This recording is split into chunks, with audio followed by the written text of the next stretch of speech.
Bonjour et bienvenue dans ce troisième épisode de cette initiation à Semantic Kernel, à la conception d'agents et d'assistants IA avec C#. Troisième épisode, anatomie d'un kernel et composants de base. Aujourd'hui, on va vraiment entrer dans le cœur de Semantic Kernel. On va voir ce qu'est un kernel, ce qu'il contient et comment il s'utilise dans une application concrète. On découvrira aussi les fonctions, qu'elles soient écrites en C# ou pilotées par des prompts, elles sont essentielles. Cet épisode est une pierre angulaire. Tout ce que l'on verra ensuite s'appuiera sur ces concepts de base. Alors pourquoi un kernel ? Un LLM comme GPT ou équivalent est puissant, mais sans structure. Il répond à un prompt et c'est tout. C'est là qu'intervient vraiment Semantic Kernel. Il permet de structurer, d'orchestrer, de combiner des prompts, du code, de la mémoire. Il devient le cœur de votre agent IA qui peut collaborer avec vos infrastructures et logiciels existants, avec vos données, et qui peut aussi agir sur le monde en prenant des décisions cohérentes. Un agent IA diffère d'un assistant par leur verbe. Assister, c'est seconder. Agir, c'est porter une action dans le monde réel. Semantic Kernel permet de créer les deux. Le kernel est un objet C# qui contient des composants. Il reçoit les instructions, appelle les fonctions ou les modèles, utilise une mémoire sémantique si besoin, puis assemble une réponse. C'est un chef d'orchestre, pas un interprète. Il délègue tout, ou presque, mais il choisit quoi faire et dans quel ordre le faire. Nous étudierons toutes ces facettes dans les épisodes à venir. Alors juste pour rappel, puisque nous l'avons vu dans l'épisode précédent, vous voyez en ce moment la structure de base pour créer un kernel. On utilise create_builder, on ajoute notre modèle de complétion et notre clé d'API, puis on construit le kernel. Rien de sorcier, mais il aurait été un peu étrange de sauter cette étape dans un épisode consacré au kernel, ses composants et la façon de le créer. Le schéma à l'écran montre de quoi est constitué un kernel. Tout d'abord, les fonctions. C'est l'unité de base. Une fonction peut être native, c'est-à-dire écrite en C#, ou sémantique, c'est-à-dire un prompt. Les plugins, ce sont des groupes de fonctions. Ils organisent votre logique métier. La mémoire, le kernel peut stocker et rechercher des informations dans une mémoire vectorielle, volatile ou persistante. Le contexte, c'est la mémoire de travail temporaire. Elle circule entre les fonctions de façon soit automatique, comme à l'intérieur d'un plan dynamique, ce que nous verrons plus tard, ou non, lorsque les fonctions sont chaînées par code classique, ce que nous verrons aussi. Bien entendu, tout cela va devenir plus clair au fur et à mesure que nous allons avancer dans les épisodes, ne vous inquiétez pas. Mais si vous ne deviez vous rappeler que d'une chose pour l'instant, c'est qu'un kernel, ce sont des fonctions, de la mémoire et des orchestrations. C'est tout ce qui différencie Semantic Kernel d'une simple bibliothèque de code pour se connecter à une IA. Voici une fonction native très simple. On expose une méthode C# au kernel, elle devient une fonction appelable comme une fonction IA. Vous noterez que la fonction est déclarée comme une méthode normale entre guillemets, dans une classe normale aussi. Seule la présence de l'attribut kernel fonction fait la différence en permettant à Semantic Kernel de découvrir les fonctions d'une classe lorsqu'on appelle import plugin from object. On peut ensuite appeler les fonctions via leur nom, celui qu'on leur a donné, et récupérer le résultat. Ce résultat peut ensuite être utilisé par d'autres fonctions complétion GPT, c'est là que la logique métier prend forme. Mais ne vous y trompez pas, il ne s'agit pas juste d'une façon compliquée d'appeler du code C#. Il s'agit d'une initiation à Semantic Kernel, et je vous fais voir les choses petit à petit. Les fonctions natives vont servir à faire des miracles, nous verrons cela plus tard.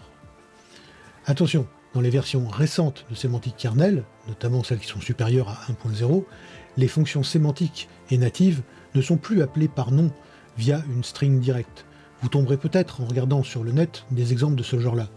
Il faut aujourd'hui toujours utiliser des objets typés de type kernel fonction, souvent récupérés depuis kernel.plugins. Ainsi l'appel kernel.invokeAsync avec outil.jour dans une string n'est plus valable. Il faut récupérer d'abord l'objet fonction, comme montré dans le code exemple, et ce code exemple, nous l'avons sous les yeux, puisque nous avons la classe outildate, qui va être notre plugin, en fait, un plugin dans Semantic Kernel, ce n'est qu'une classe qui regroupe plusieurs fonctions, et puis nous avont notre fonction getDName. On remarquera qu'elle est nommée en anglais parce que les noms des fonctions ne supportent que l'ASCII, donc plutôt que de mettre du mauvais français que l'IA va avoir du mal à interpréter, puisqu'effectivement elle se base sur les noms à défaut de description qu'on peut rajouter pour essayer de comprendre ce que fait la fonction, on va lui donner donc un nom en anglais qui fonctionne très bien puisqu'il n'utilise pas de lettres accentuées ou de bizarreries autres que l'ASCII. Donc on a une fonction getDname, et qu'est-ce qu'elle fait? Elle fait quelque chose de très simple, that time, now, day of week, toString. On ne va pas compliquer beaucoup les choses ici. Mais par contre, on a une fonction ici qui est un attribut, kernel function, qui nous dit que cette fonction va être un outil utilisable par Semantic Kernel. On l'a bien évidemment de notre projet rentré dans la catégorie plugins, on a créé un répertoire plugins et on a mis notre plugins outils-date à l'intérieur. Je vous conseille toujours de structurer les choses de façon claire et nette. On a bien sûr notre API KeyStoreGen qui nous permet de récupérer la clé d'API, on n'y reviendra pas. Et puis notre programme qui, comme vous le voyez, est relativement court. Donc la première partie, licence, c'est juste la récupération de l'objet API Key qui contient la clé d'API. On retrouve la création ici, sur ces 3 lignes, de notre builder et de notre kernel. Et puis on va enregistrer notre plugin natif, celui qu'on vient de voir, donc kernel, import plugin from object, de new outils-date, on va créer une instance de cette classe, bien sûr, qui va être enregistrée, un peu comme dans un système d'injection de dépendance, où on pourrait enregistrer un singleton. Ici, c'est un peu le même principe. Et on lui donne un nom, ici, outil. Au même titre que la fonction, elle avait un nom qui est jour. Donc, revenons à notre programme. Ici, pour récupérer notre fonction, on va adresser kernel, donc notre kernel qu'on a créé ici, plugins, donc la liste des plugins qui sont enregistrés et qui ont notamment été enregistrés par import plugin, et on va donner le nom du plugin en premier, c'est un tableau à 2 dimensions accessible par string, outil, et puis jour qui est le nom de la fonction. Maintenant notre fonction qui est ici, qui est donc une kernel function, comme on le voit dans IntelliSense, va nous permettre de créer une invocation, de faire une invocation, donc on va dire var result égale await, tout est asynchrone, kernel.invokeAsync, le nom de la fonction, qui est fonction qu'on a créée ici. En tout cas qu'on a récupéré depuis les plugins ici. On va changer l'écran de couleur, peu importe, et on va écrire le résultat à l'écran, rien d'exceptionnel ici. On va nous dire aujourd'hui c'est, et en plus comme notre fonction ne traduit pas forcément en français, on aura le nom en anglais. Lançons tout simplement ce petit programme, ça va compiler, ça va appeler la fonction Semantic Kernel, et on le voit immédiatement, aujourd'hui c'est Thursday, et effectivement j'enregistre cette vidéo un jeudi. Donc rien de bien extraordinaire là-dedans, sauf que vous avez pu voir comment on pouvait enregistrer à la fois une fonction, un plugin, enregistrer ce plugin auprès de Semantic Kernel et en faire appel. Bien évidemment, ici, rien de bien extraordinaire, puisqu'on appelle volontairement à la main, ça revient à appeler une fonction C# par un moyen très détourné. Mais vous imaginez bien que ce procédé va être utilisé de façon plus intelligente un peu plus tard, et vous verrez, c'est surprenant. Alors pour conclure cet épisode, nous avons instancié notre kernel, on a compris quels étaient ses composants, et on a testé une première fonction native écrite en C#.